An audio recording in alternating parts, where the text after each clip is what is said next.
Well, hello. My name is Cameron Miller. I'm coming to you from Trinity Place in Geneva, New York. I want to begin by reading what the lectionary, the New Revised Lectionary points for today, which is Matthew 10:40 through 42.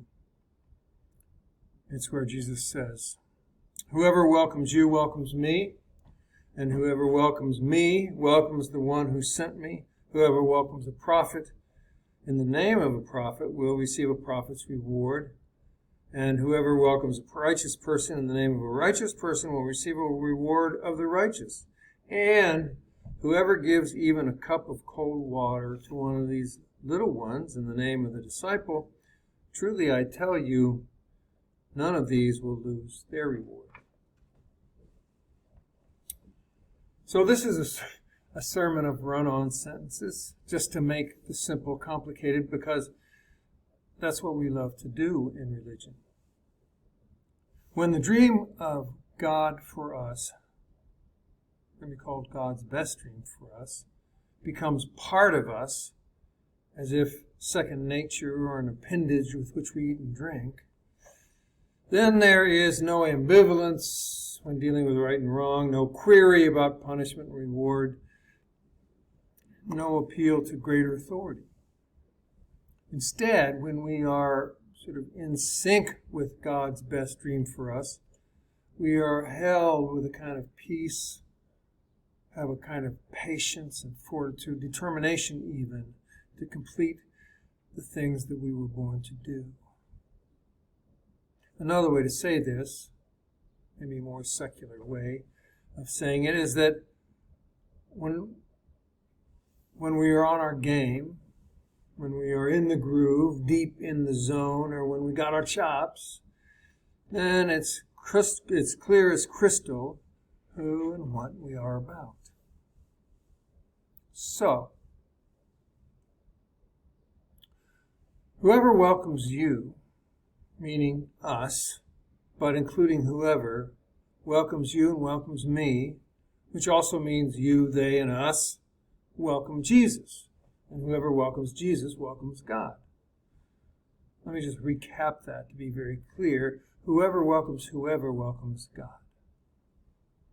You see where I'm going with this, don't you? Whoever welcomes a prophet, who is not literally a prophet, but a metaphor, a whoever metaphor, for whoever speaks for God, who are often people who are not very welcome in a great many places, like Jeremiah, for instance, who we also heard from today, who was a prophet of doom in a seemingly prosperous time. He was one of those whoever's that wasn't very welcome, and in fact they got so exasperated with Jeremiah that they abused him and threw him in a hole, and they just treated him like a whatever instead of the whoever that he was. Again, here's just a recap, because this is a very complicated guest list. Whoever welcomes you, meaning us, but including whoever, welcomes you and welcomes me, meaning Jesus. And whoever welcomes Jesus welcomes God. So whoever welcomes whoever welcomes God. And whoever welcomes a prophet, meaning whoever speaks for God, is welcoming one of the whoever's. Now, that brings us to the righteous whoever's. Now, righteousness is not righteous as we know righteous, at least not in the Bible, but instead righteousness is also metaphoric, and sometimes even a legal term. Righteous means either faithfulness or justice. Now, the righteous whoever's are those who are in a covenant relationship with God and with one another, and who have been faithful to the terms of the covenant, whatever that covenant may be. Or, another meaning of righteous, is that those in covenant with God who have been wronged by others, by other whoever's, and they have been wronged or hurt, and by the very act of being wronged or hurt, they're made righteous. So the poor are righteous. The marginalized are righteous. The neglected and the abused are righteous. Even if their behavior isn't very righteous, they are righteous by virtue of having been wronged by whoever's. Now, that's not my opinion. That's a biblical idea. So, here's where we've gotten with our guest list. Whoever welcomes you, meaning us, but including whoever, welcomes me, meaning also Jesus. And whoever welcomes Jesus welcomes God. And whoever welcomes the prophet, meaning whoever speaks for God, welcomes one of the whoever's. And since the righteous are a whoever that are supposed to also be welcomed, whoever welcomes one of the righteous is welcoming whoever. That brings us finally to one of these little ones, which is another whoever metaphor for whoever is vulnerable and whoever sits at the bottom of a pile of the most vulnerable underneath the pecking order in a dog-eat-dog world where whoever's are eaten more than they are welcomed. Whoever not only welcomes but actually serves one of the little ones at the bottom of the pile, where you're just as likely to get your hand bitten while trying to serve a cup of water. Well, whoever does that is welcoming the prime whoever. We imagine is God.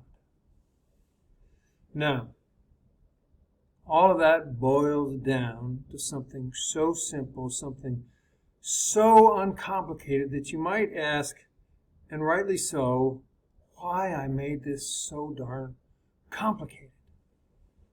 And to your question that you didn't really ask, I would respond, well, because that's what we do.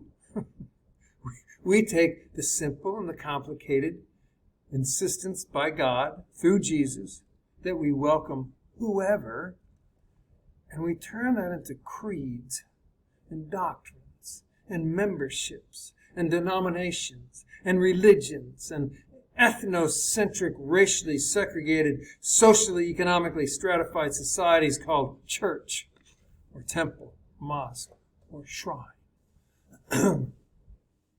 All those things have a place in human society because we are who we are.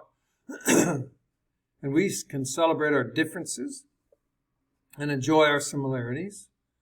But when they become an obstruction to the overriding dream, which is not really a dream, because we don't have to dream it, because we just know it as if it's the air we breathe, then our religions cause us to be inhospitable to whoever, which is an affront to God and an embarrassment to Jesus and stupid.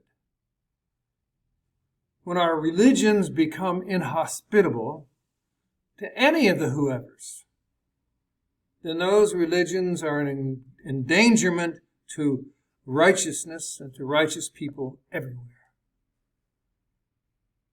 So that little paragraph that I read to you from Matthew today is the end of chapter 10, and it's the conclusion of a fairly lengthy speech that Jesus makes when he sends his followers off on their own to preach and model the kingdom of earth, on earth.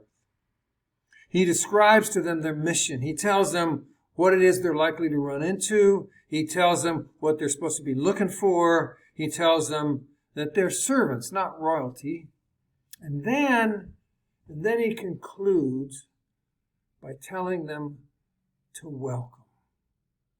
Welcome whoever. Whoever. He tells them that the gospel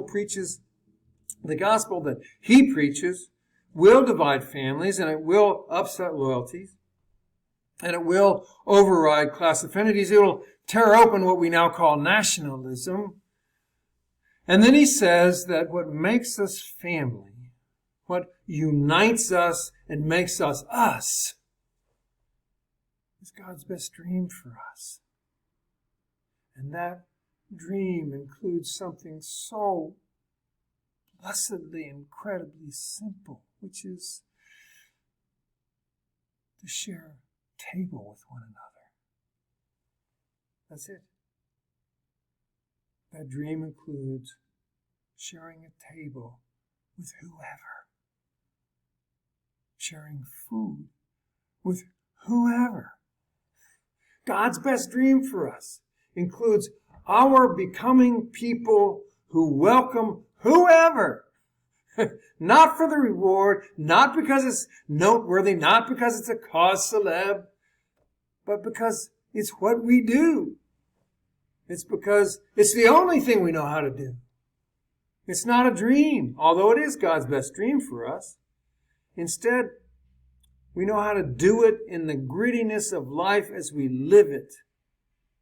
And it's simply this: whoever welcomes whoever welcomes God. Whoever doesn't.